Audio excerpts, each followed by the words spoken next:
ওয়ালাইকুম প্রিয় দর্শক, আজকে আমার হাঁসের বাচ্চাগুলার 14 দিন।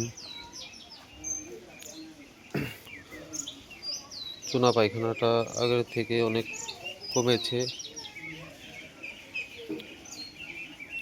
ওদেরকে লাইসোভিট, ডক্সিক্যাপ, ম্যাকটিউনিড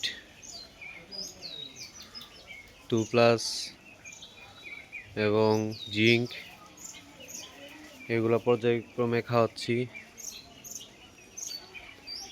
প্যাকেটের গায়ে থাকা নির্দেশিকা অনুযায়ী এবং বিভিন্ন অভিজ্ঞ খামারিদের পরামর্শ অনুযায়ী।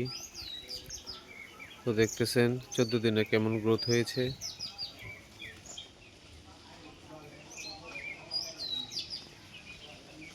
হাঁসগুলোকে এখন প্রতিদিনই ছাড়ছি। ওরা এই যে মাটিতে থাকা বিভিন্ন লতাপাতা, গুল্ম এইগুলা খায়। প্লাস হচ্ছে আমার 141টা বাচ্চার যে 1 বস্তা খাবার আনছিলাম স্টার্টার, তা অলমোস্ট শেষ। আর সর্বোচ্চ 1-2 দিন যেতে পারে।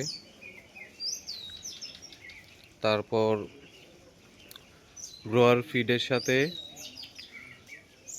সমপরিমাণ ভুট্টা মিশিয়ে খাওয়াবো।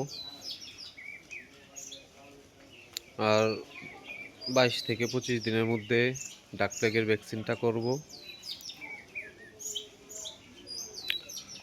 আর 1 মাস বয়স হলে ডাক প্লেগের ভ্যাকসিনের পর আমি আমার ফিশারিতে নিয়ে যাব।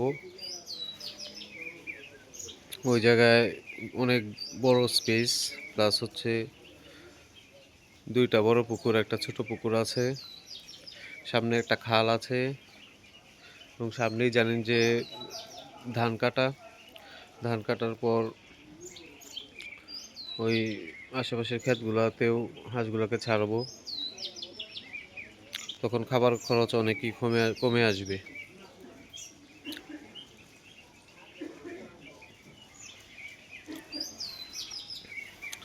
তো আজকে এই পর্যন্তই। সবার জন্য আমি দোয়া করি, সবাই আমার জন্য দোয়া করবেন। আসসালামু আলাইকুম রহমতুল্লাহ।